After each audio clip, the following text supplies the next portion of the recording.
The Galactic Grand Prix announcement hall was designed to showcase the pinnacle of racing achievement. Holographic displays showcased billion-credit ships that bent physics in ways that would make Einstein cry. Anti-gravity platforms suspended various alien dignitaries in perfect formation, their positions calculated based on racing victories, net worth, and number of tentacles. And there, sprinting through the entrance while leaving a trail of oil-stained footprints on the immaculate floor, was humanity's accidental champion. Sorry, Riley Martinez called out, nearly colliding with a crystalline being who had to quickly phase shift to avoid being spattered with engine grease. Lost track of time. Had to finish installing a quantum carburetor in old Mrs. Johnson's hover minivan. The Grand Marshal, a being composed entirely of shifting geometric patterns and pure disdain, somehow managed to convey disappointment through shapes alone. You are 43 minutes late to the most prestigious racing announcement in the galaxy. Yeah, but you should see how smooth that minivan runs now, Riley said, wiping hands on already stained coveralls. Did you know you can triple the efficiency of a standard hover engine by adding parts from a kitchen blender? A wave of horrified murmurs swept through the assembled dignitaries. The velocitrons, a species that had evolved purely to go fast, began vibrating in distress. The Quantum Racing Coalition's representatives shifted through probability states of offense, and the Mechanical Perfection League started composing a strongly worded complaint about proper engineering protocols.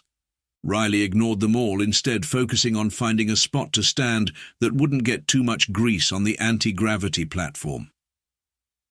So, what did I miss? Anyone break the light speed barrier yet? Because I've got some ideas about that involving a modified toaster and— We are here, the Grand Marshal interrupted, their geometric patterns shifting to shapes that suggested barely contained frustration, to announce the qualifying entries for this year's Galactic Grand Prix, the most dangerous, most prestigious, and most technologically advanced racing competition in the known universe. Cool, Riley said, pulling out a tablet that appeared to be held together with duct tape. Mind if I take notes? Been working on some ideas for improving the local demolition derby circuit. The entry list has been carefully curated based on technological achievement, racing history, and demonstrated mastery of advanced physics. Riley was now sketching something that looked suspiciously like a rocket engine crossed with a washing machine. The Grand Marshal's shapes reorganized into what might have been a smirk. Let us begin with the velocitron entry, the quantum streak powered by crystallized time itself. Appreciative gasps filled the chamber. The velocitron representative preened, their chrome surface reflecting the admiration of the crowd. The Mechanical Perfection League presents the Absolute Unit, featuring an AI core that can calculate pi to the last digit. Pretty sure that's impossible, Riley muttered, still sketching. And representing the Quantum Racing Coalition, the Schrödinger's Sprint, a ship that exists in all winning states simultaneously. More gasps, more preening.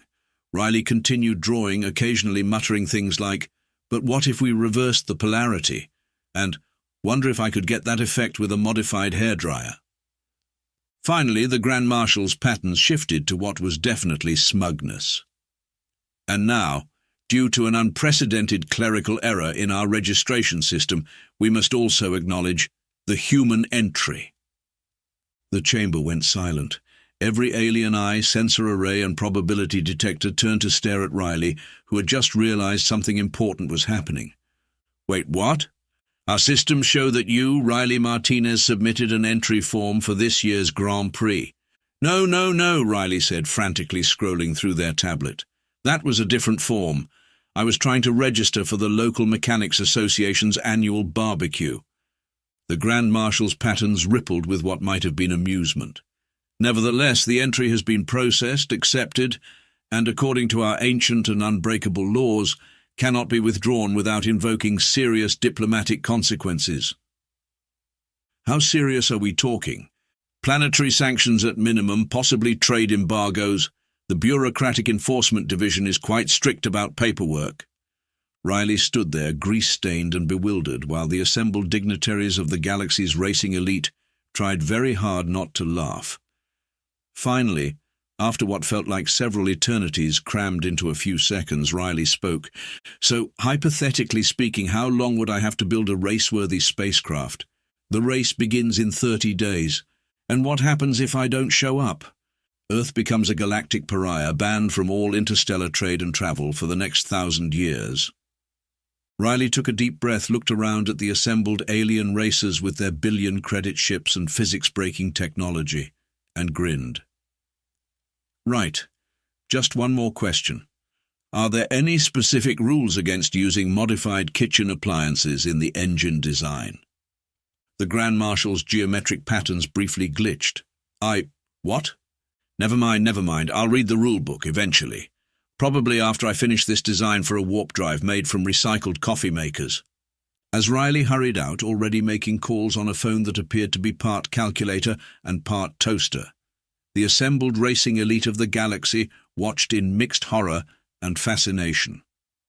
Should we tell them about the mortality rate? Someone whispered. Let them dream, the Grand Marshal replied, their patterns shifting to something that might have been pity. After all, no human craft could possibly survive the first leg of the race. Could it? From the corridor came Riley's voice. Hey, Sam. Yeah, remember that quantum engine we built out of spare dryer parts? How do you feel about strapping it to something that can go to space? Also, you still have that crate of spare kitchen appliances, right?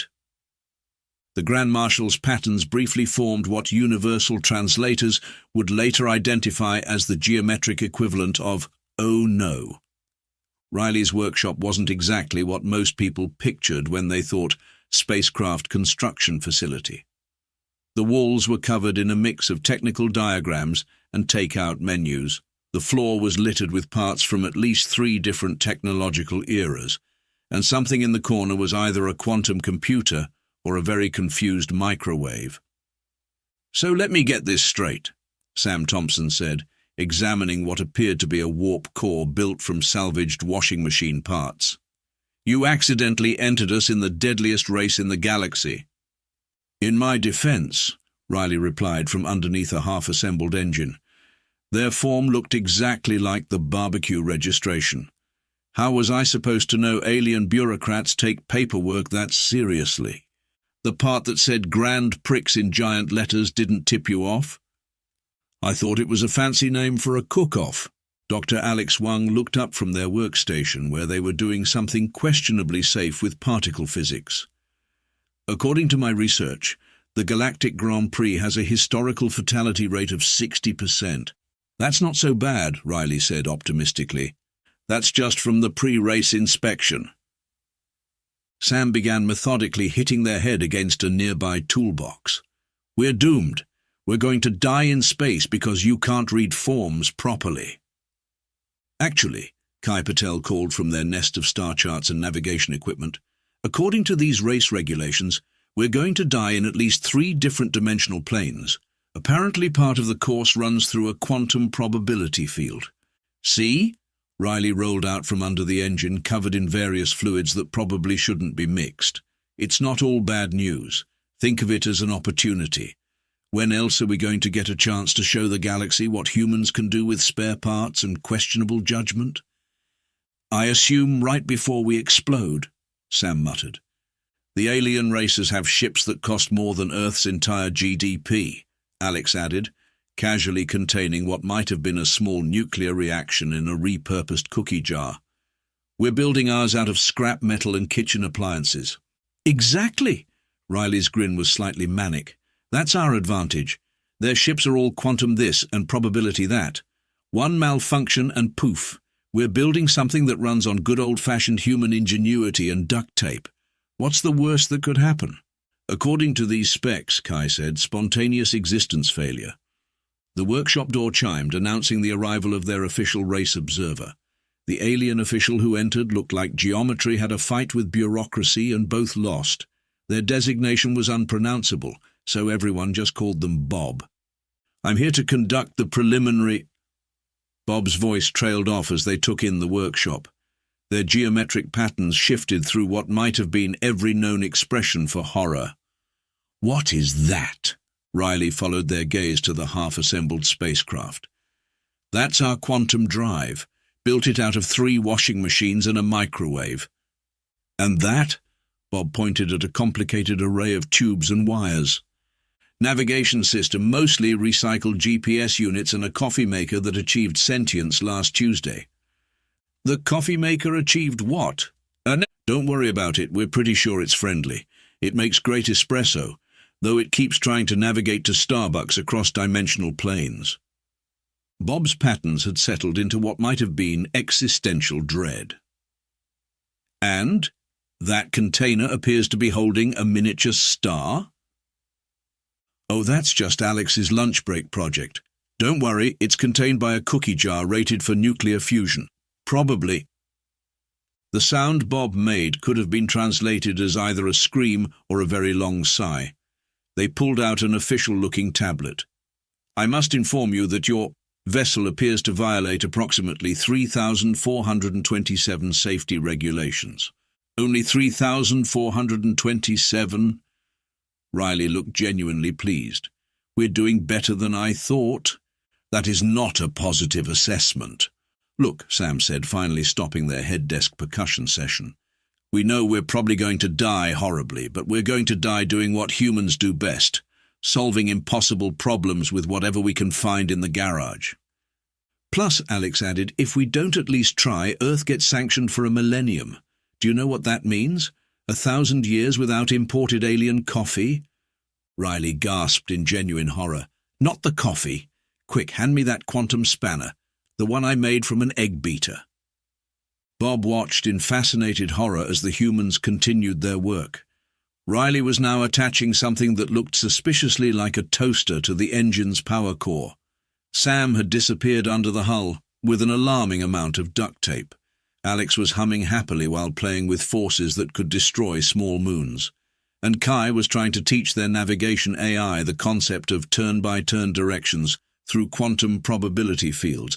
"This," Bob announced to no one in particular, "is going to be either the greatest disaster or the most impressive achievement in racing history." "Why not both?" Riley suggested cheerfully. "Hey, Alex, can you hand me that particle accelerator? The one we built from the old vacuum cleaner?" Bob's patterns briefly formed what could only be described as a geometric facepalm. Somewhere in the distance, the sentient coffee maker was plotting a course to a Starbucks in the 5th dimension. Just another day in humanity's greatest racing endeavor. The pre-race inspection area of the Galactic Grand Prix looked like a showroom for everything humanity couldn't afford.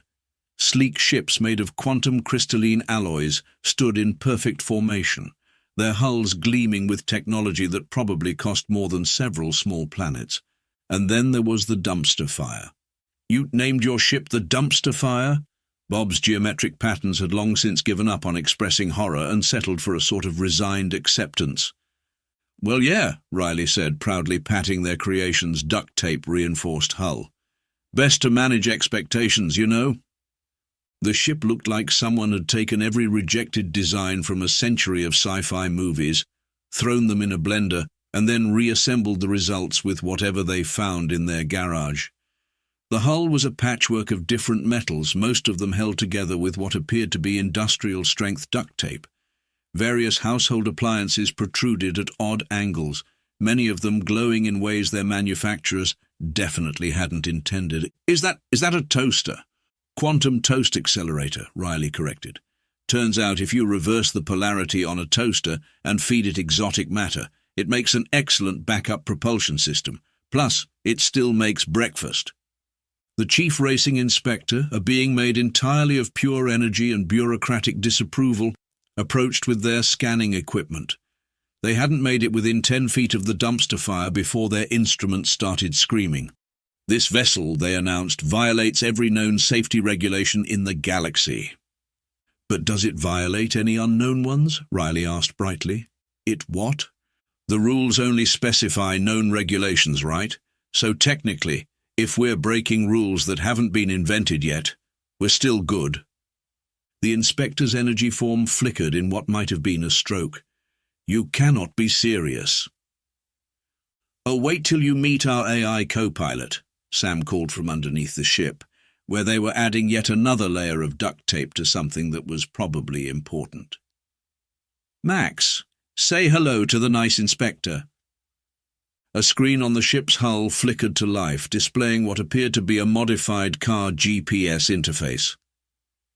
"Recalculating," it announced in a tone that suggested it was judging everyone's life choices. "Turn left at the next quantum singularity to reach your destination. Estimated time of arrival, somewhere between now and the heat death of the universe." Is that a converted car GPS?" Bob asked weakly. "Modified Automotive Xavier," Riley explained. "Max for short. We uploaded every racing course in the galaxy into its database, plus Yelp reviews for space restaurants. It's very passionate about finding good parking spots in quantum space." The inspector was now scanning specific parts of the ship, each reading apparently worse than the last. "Your power core appears to be... Is that a washing machine?" "3 washing machines, actually," Alex said, emerging from the engine room covered in what might have been quantum foam. "Turns out, if you hook them up right, they create a spin cycle that breaks several laws of physics. We're calling it the rinse and spin drive." "And your navigation system?" Kai looked up from their station. "Mostly Google Maps, but we added some quantum algorithms, and a really passionate coffee maker that's determined to find the best space cafes in the galaxy." "Recalculating," Max announced again. "Caution probability field ahead. Would you like to take the scenic route through normal space-time? Oregon. Are you feeling lucky?" The inspector turned to Bob, their energy form pulsing with distress. "We cannot possibly allow this abomination to compete. It defies every principle of proper spacecraft construction." "Hey," Riley protested, "we followed all the basic rules. Engine goes in the back, pointy end goes forward, and we remembered to add a bathroom this time." "Is that bathroom a converted porta-potty with quantum plumbing?" No comment. The inspector began composing what promised to be an epic safety violation report. Bob's patterns had shifted to what might have been amused resignation. And somewhere inside the dumpster fire, something made a noise that sounded suspiciously like a microwave trying to achieve consciousness.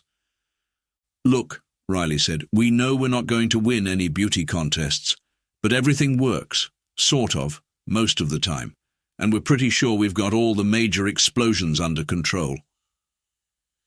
"Major explosions?" the inspector squeaked.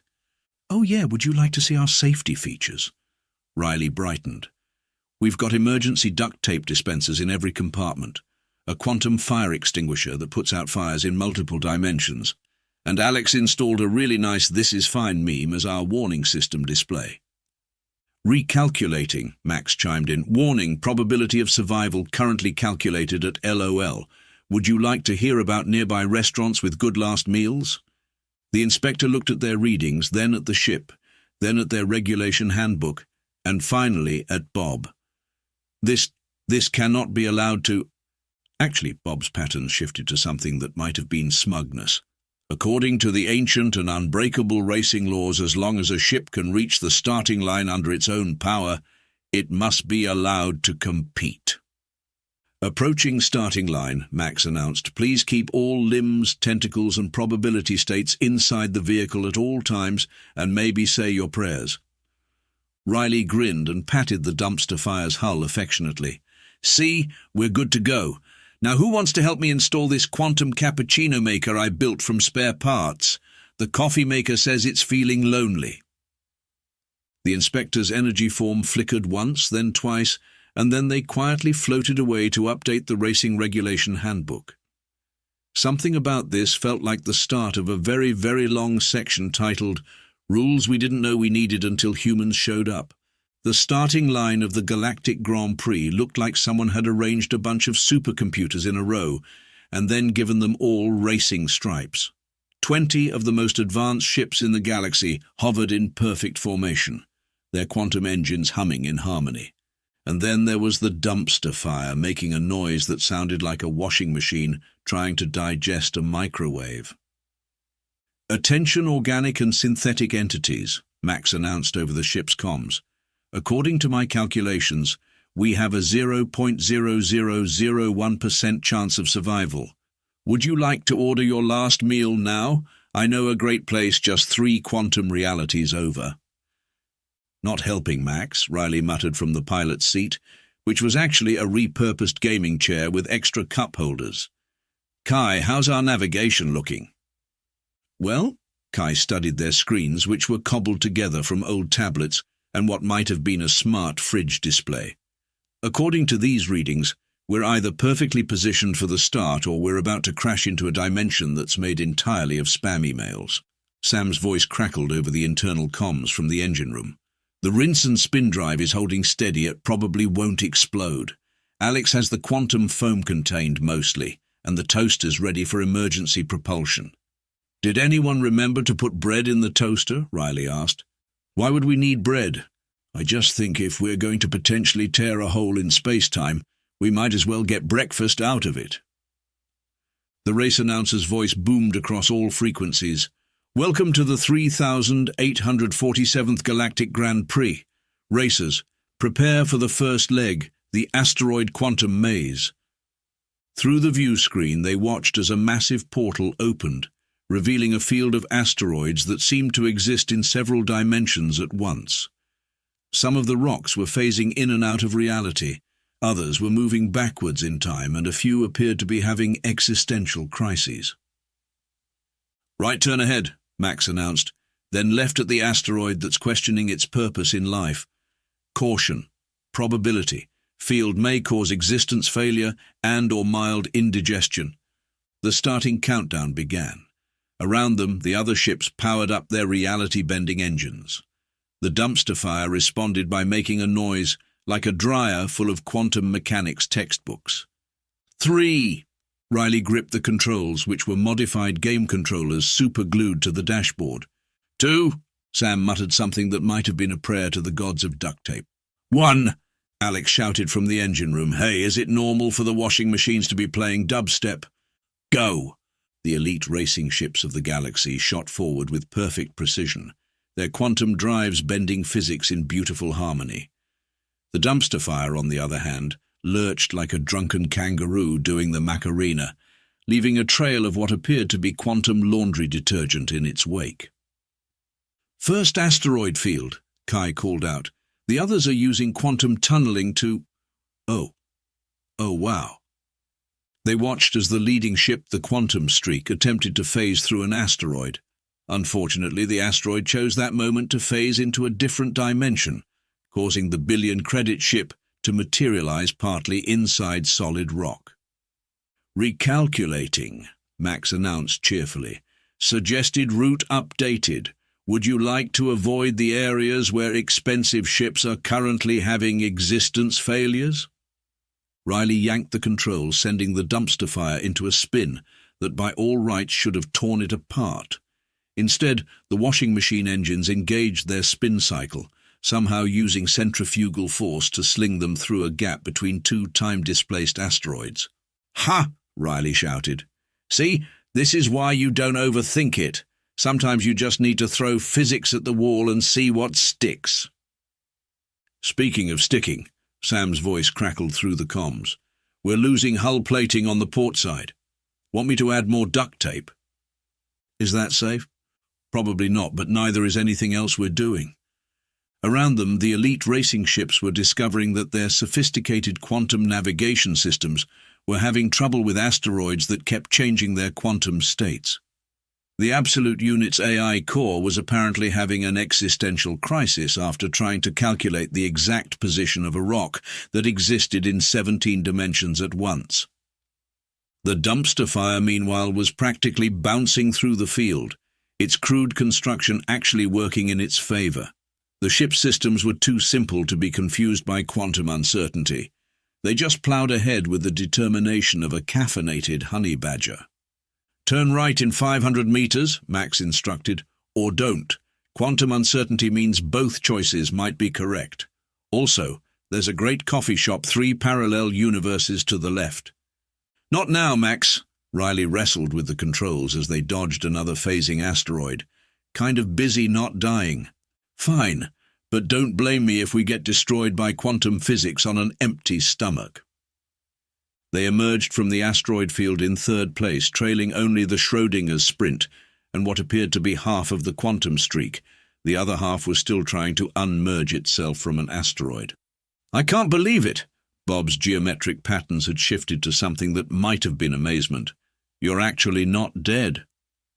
"Of course we're not dead," Riley grinned, adjusting their gaming chair's recline angle. "We're just getting started. Hey, does anyone smell toast?" "Oh no," Alex's voice came through the comms. "I think the quantum toast has achieved consciousness again, and it's feeling philosophical about bread." The dumpster fire surged forward, leaving a trail of quantum crumbs in its wake, ready to show the galaxy that sometimes the best technology is whatever you can cobble together in your garage. Assuming, of course, they could keep it from falling apart for the rest of the race. The home stretch of the Galactic Grand Prix looked like someone had taken normal space, tied it in a knot, and then asked it existential questions until it had a breakdown. Reality twisted in ways that would make a pretzel feel inadequate. The dumpster fire was somehow in second place. How are we not dead?" Sam asked from the engine room, where they were applying their 74th layer of emergency duct tape to something that was probably important. "According to my calculations," Max announced, "we should have ceased existing approximately 17 times by now. Would you like me to list all the laws of physics we're currently violating?" "Not really," Riley said, wrestling with the controls as they dodged another reality wave. "Kind of busy trying to catch the Schrödinger's sprint. Anyone know why it keeps flickering in and out of existence and—" "Oh, that's their quantum probability drive," Alex explained, casually containing what might have been a small dimensional rift in a repurposed lunchbox. "They exist in all possible winning states simultaneously until observed. So how do we beat something that's already won until someone looks at it?" "Simple," Kai grinned from the navigation station. "We just have to be too stubborn to lose." That's when everything went wrong, which, given that they were flying a spacecraft held together by duct tape and optimism, was saying something. At first, the rinse and spin drive started playing what sounded like death metal instead of its usual dubstep. Then the quantum foam containment field began leaking something that either was or wasn't there, depending on which universe you were observing from. And finally, the toaster started having an existential crisis about the nature of bread. "Warning!" Sam's voice crackled over the comms. "The primary washing machine just entered its final spin cycle." "Is that bad?" "Let's just say if we don't win in the next 5 minutes, we're going to find out what happens when a washing machine achieves infinite spin speed." Riley looked ahead at the Schrödinger's sprint, which was fluctuating between first place and every other possible position simultaneously. Behind them, the rest of the fleet was either dealing with quantum malfunctions or still trying to untangle themselves from various dimensional anomalies. "Right," Riley said, reaching for the emergency lever they'd labelled "When All Else Fails." "Time for Plan Z." "We had Plans A through Y?" Kai asked. "Not really, but Plan Z sounds more dramatic than let's do something stupid and hope it works." The lever, which was actually a repurposed arcade joystick, connected directly to their secret weapon, the quantum toaster. "Max," Riley called out, "calculate the exact probability of us winning this race." "Calculating. Probability of victory is approximately 0.0000001%. Would you like to hear your obituary? I've been working on it since the start." "Perfect, Alex. Reverse the polarity on the toaster, Sam. Divert all power to the bread-warming coils. You want to power a potentially reality-breaking maneuver with toast." Bob's patterns shifted to something between horror and fascination. "Think about it," Riley grinned. "Their ship exists in all winning states until observed, right? So what happens if we fire a beam of quantum-toasted probability directly at them? That's not how quantum mechanics works. Maybe not in their fancy physics books, but this is human engineering. We don't ask if it should work. We just keep trying until it does." The toaster began to glow with power that definitely wasn't approved by any safety regulation in the galaxy. The washing machine spun faster, their harmony of death metal reaching a crescendo. And somewhere in the engine room, Alex was cackling in a way that would have made mad scientists take notes. "Warning," Max announced. "Chances of survival now calculating as LOL nope. Also, does anyone want toast? The quantum toaster is having feelings about breakfast." Riley grabbed the controls, aimed directly at the Schrödinger's Sprint, and pulled the trigger. What happened next would later be described by quantum physicists as technically impossible, by engineers as absolutely insane, and by the dumpster fire's crew as Tuesday. The quantum-toasted probability beam hit the Schrödinger's Sprint just as it was fluctuating between states. The resulting paradox caused it to exist in every state except first place, because sometimes the best way to deal with quantum uncertainty is to hit it with toast moving at relativistic speeds. The dumpster fire, trailing quantum crumbs and what might have been pieces of several dimensions, shot past their competitor just as the finish line came into view. "Primary drive failing," Sam shouted. "Secondary drive failing. Everything's failing." "Suggested alternate route available," Max offered, "though at this point, maybe consider writing your will." Riley looked at the finish line, then at their failing systems, and made the kind of decision that only humans would consider reasonable.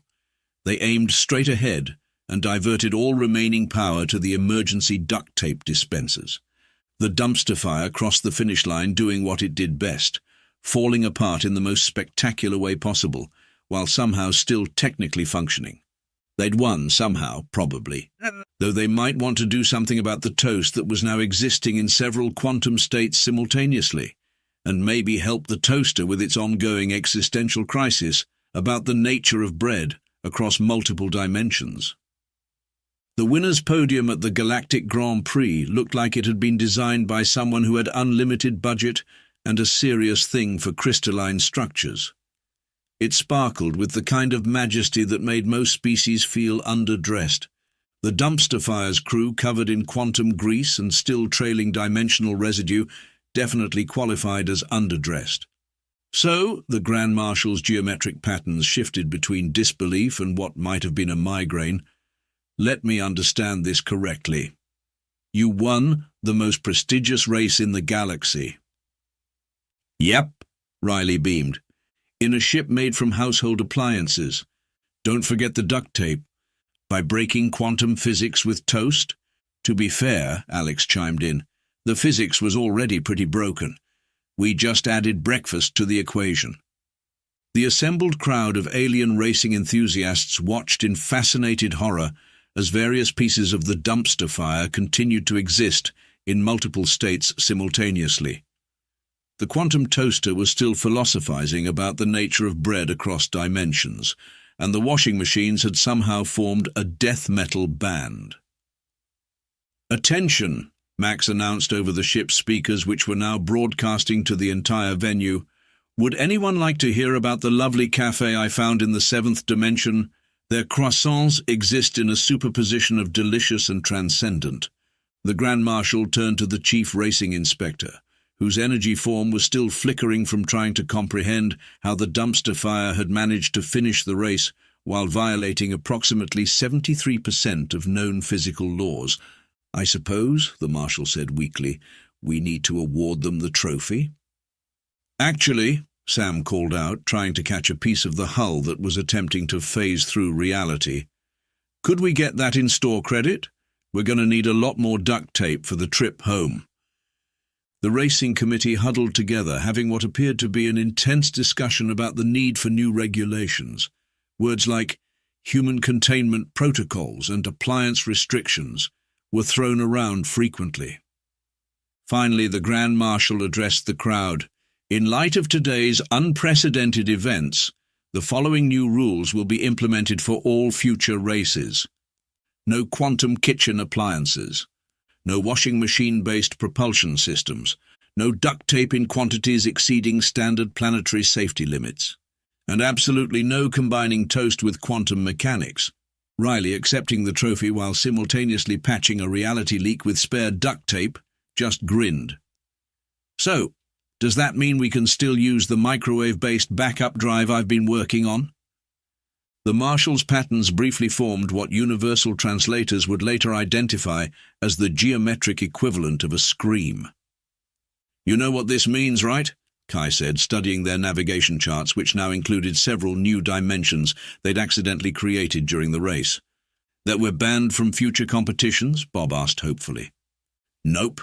It means we've got a whole year to figure out how to break their new rules in creative ways for next season." The alien racing community watched in horror as the humans began enthusiastically discussing potential improvements. Something about combining a waffle iron with a probability drive, and whether they could achieve faster-than-light travel using a modified coffee maker. "Route planning for next year's race already in progress," Max announced, "calculating optimal placement of emergency diners and quantum cafes. Also, the toaster would like everyone to know it's written a philosophical treatise about the meaning of breakfast." As the ceremony concluded and the various racing teams departed, the Dumpster Fire's crew could be heard making plans for their next great innovation. Something about teaching a refrigerator to bend space-time, and whether they could get more speed out of a quantum-enhanced blender. The Grand Marshal, watching them leave, turned to the Chief Inspector. "Add another rule to the books." "What's that?" "Any ship entering next year's race must be certified by at least 3 physics professors as actually possible." From the distance came Riley's voice. "Hey, has anyone seen the quantum pizza oven? I think it's evolved beyond the need for physical form again." The Marshall's patterns formed what could only be described as resignation. Sometimes, they reflected, the greatest innovations in racing came not from billion-credit research labs, but from humans with access to household appliances and a complete disregard for the impossible. Though they really should do something about that toast that was now existing in every universe simultaneously. The quantum bakery unions were going to have a fit.